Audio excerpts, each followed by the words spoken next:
Hello there. You're now with me, Shel Shameto, for TVS English News at 5. Let's get to the headlines.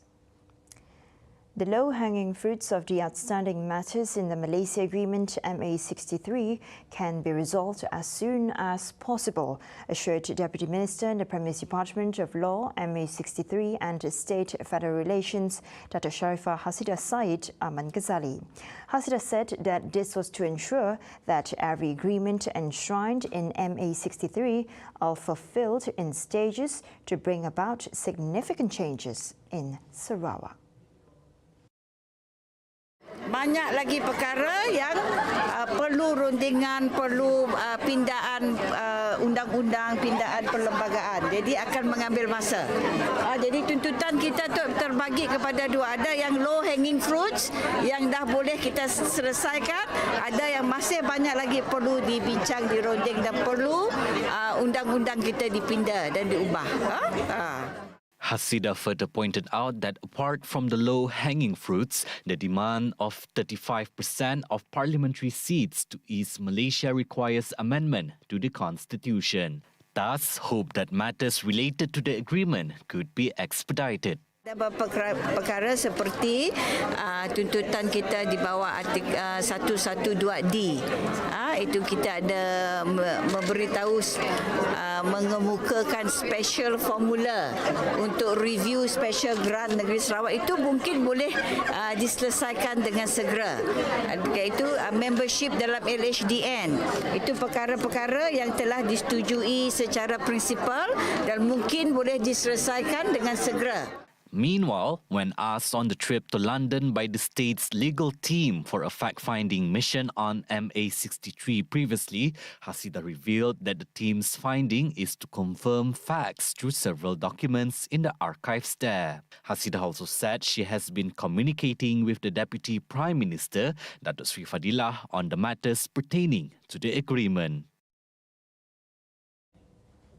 A special signing ceremony to support the formation of the unity government will be held tomorrow.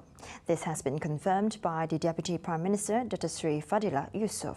He said the agreement will involve all of the heads of political parties who have agreed to work together with Pakatan Harapan PH to form the government. Besok hari Jumaat akan ada upacara menandatangani perjanjian antara semua parti-parti yang bersetuju untuk menubuhkan kerajaan perpaduan. Dan di situ akan bolehlah bertanya nanti apakah kandungan perjanjian tersebut, apakah fokusnya sebagainya. Tapi salah satu fokus utama kita sekarang ini ialah berhubung kait dengan kos sara hidup. Prior to the ceremony, Fadilah said he will be attending a meeting with Gabungan Parti Sarawak GPS. Semua ketua parti sudah berbincang. Malahan hari ini saya akan balik untuk ada mesyuarat di peringkat GPS untuk melihat kandungan perjanjian tersebut. The Ministry of Tourism, Arts and Culture, MOTAC, and the State's Ministry of Tourism, Creative Industry and Performing Arts will be working closely to elevate Sarawak's tourism industry to a higher level. This was said by Datuk Sri Tiong King Sing, who was appointed to head MOTAC since the unity government was formed on November 24th and made his inaugural courtesy call to the Premier of Sarawak early today. At the same time, I will discuss with maybe Dr. Sri Karim, he's the minister in charge, in whatever way federal and state can work together to push up this industry. Maybe there is some area we can coming in to help to develop together, we work together. In his Facebook post, Tiong said he will be looking into creating more platforms to display the talents and creativity of Sarawakians, which will be inclusive of all religions and races. He also said more engagement is needed with talents to bring them to the forefront of public awareness and raise their status. Because our tourist industry, we need to get everybody to work together to push up our industry. We just cannot go illegally. That is very important. Of course, at the moment I cannot go in more detail because I haven't get the whole briefing from the tourism yet. Because only today we are talking about the ministry only itself.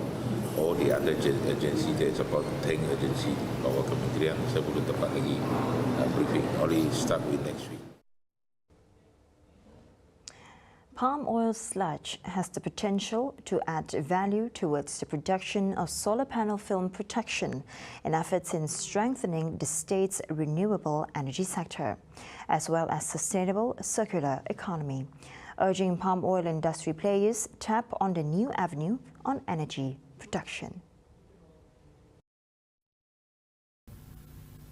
There is a new technology to protect the film of the panel. And one of the oil needed is palm oil sludge, meaning you don't throw your sludge, you use your sludge bag, and then that will produce energy, and energy will be used by the industry itself, including palm oil, and yet from palm oil you again produce sludge. This is what we call circular economy. And I hope the palm oil people industry will look into this. According to him, palm oil sludge, which was often deemed as waste, is a new technology required in protecting the solar panels' film in producing energy. In the meantime, Abang Johari also advised that Sarawak must adopt a policy that will ensure Sarawak has the ability to generate income in the future in efforts to incorporate environmental, social and governance ESG issues. This is because investors are placing greater importance on environmental sustainability when making investment decisions. Meanwhile, Abang Johari pointed out this is a new requirement of financial institutions worldwide, including in Malaysia. The 10th premiere of Sarawak Environmental Awards was held on Wednesday night, organised by the Natural Resources and Environment Board Sarawak (NREB). The event was graced by State's Premier Dato' Patinggi Tan Sri Abang Johari Junapang, who noted that environmental sustainability is one of Sarawak's main pillars for post-COVID-19 development strategy PCDS 2030, alongside innovation and social inclusivity. Environmental sustainability is the cornerstone to the Sarawak 10-year plan to be part of an accelerated global transition to clean energy and reach net zero emission. Toward this end, our commitment towards ensuring environmental sustainability is exemplified by our bold effort to develop the state into a hydrogen economy hub in the region. Renewable energy generation by our hydropower dams and solar power, carbon capture, utilization and storage CCUS, and voluntary carbon credit trading. Abang Johari, who is also NREB chairman, said that the emphasis on environmental sustainability will pave the way for more investment inflow to Sarawak that will create more green jobs and business opportunities to drive Sarawak's economy on a sustainable manner. Theme Redefining Sustainability and Environmental Stewardships, the award is one of Sarawak's government incentives. To recognize those who contributed immensely to environmental sustainability, the 10th edition of the award saw the highest participation entries to date, with 144 entries received this year, comprising entries from large enterprise, medium industry, government sectors, as well as eateries and food outlets. The winners of the award received trophies and certificates of achievements, as well as recognition as an exemplary organization committed to environmental protection. Women play an important role in economic growth nationwide. said the Deputy Minister in the Premier's Department of Law, MA63 and State Federal Relations, Dato' Sharifah Hasidah Said Aman Ghazali. Based on the latest data in the Malaysia Statistical Business Register published by the Department of Statistics Malaysia DOSM, there were altogether 1,266,494 micro, small and small enterprises MSMEs in 2021, which accounts for 97.4% of overall establishments. Thereby, attention is now turning to small businesses as ways of boosting local economic growth, with the global economic uncertainty reeling from the effects of the COVID-19 pandemic, as many countries are entering difficult periods of recession. HASIDAH also noted that Sarawak has outlined a clear direction for the state to further prepare women, with emphasis on talent development through its post-COVID-19 development strategy PCDS 2030. If you have read, the government produced post-COVID strategy 2030 just to create and to unlock opportunities for Sarawakian to move forward after COVID-19, so that we can have a brighter future, so that our rakyat can participate. And I hope entrepreneurs too and women entrepreneurs to participate in the development of the state after COVID-19. She said this when officiating the Wanita DUBS Women Entrepreneurship Conference 2022 at a renowned hotel on Thursday. Meanwhile, Hasidah said the Sarawak government has achieved significantly in raising women's economic empowerment, political participation, leadership and decision-making powers.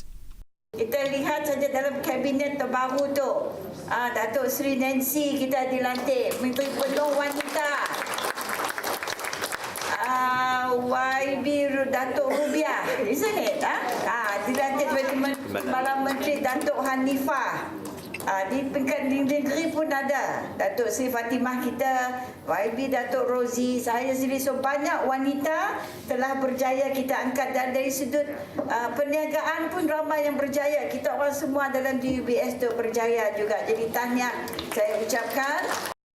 As such, she welcomes women to participate in achieving PCDS 2030, as she is confident that the state government has drawn up a comprehensive implementation plan and ensured that all development projects can be implemented effectively in order to benefit the people. Gabungan Rakyat Sabah's GRS constitution allows for direct membership. A check on its website shows. This follows claims that 4 Sabah MPs who won their seats at last month's general election are direct members of GRS and did not run afoul of the anti-hopping law by leaving Sabah Bersatu. There had been doubts over the status of 4 after Sabah Bersatu leaders said last week that they were leaving the party en masse. Rival politicians said their resignation from the party meant they would have to vacate their seats following the newly enforced anti-hopping law. The MPs are Amizan Ali, Papa, Khairul Firdaus Akbar Khan, Batu Asapi, Matabali Musa, Sipitang and Jonathan Yassin Rana. Now on the line we have Amirul Mukminin live from Sabah. Over to you. Thank you, Cheryl. Today we live from Kota Kinabalu, Sabah, regarding about the GRS constitution allow for direct membership. This is concerned about the 4 MPs who actually asked before to vacate the seat due to leaving Sabah Bersatu. But today we have a statement from Armizan itself that he said that sign up for GRS direct membership before the nomination was a great thing to do, and he had won the Papa seat on a GRS ticket. The Bernama report that Amizan, who actually the ministers for Sabah, Sarawak and Affairs, was one of the individuals involved in the drafting of GRS constitution. That today we also say that Amizan did not say whether the 3 other MPs had also become GRS member before the election. This means 3 others MP were not directly membership to the GRS, were actually Bersatu Sabah. Meanwhile, a source today tells us that all of 6 GRS candidates from Bersatu Sabah had joined the coalition before the nomination day. It means that 6 other candidates were actually still in Bersatu and changing their direct membership to GRS before the nomination day. The other 2 were actually Nixon Abdul Habi and Rudi Awa, who actually failed to win Semporda and Kudat seats respectively. And on Tuesday, we have actually contacted Nixon, told that he was a GRS member before the nomination day. It was previously reported that the resignation of Bersatu members will have been formally accepted by Secretary General Hamzah Zainuddin as their final exit in Sabah. That's all for today. In case if I don't see you, good morning, evening, and good night. Get back to you, Cheryl. As always, thank you, Amirul. Now, those were the updates on TVS News at 5. I'm Shaw Shameto. Thank you for watching.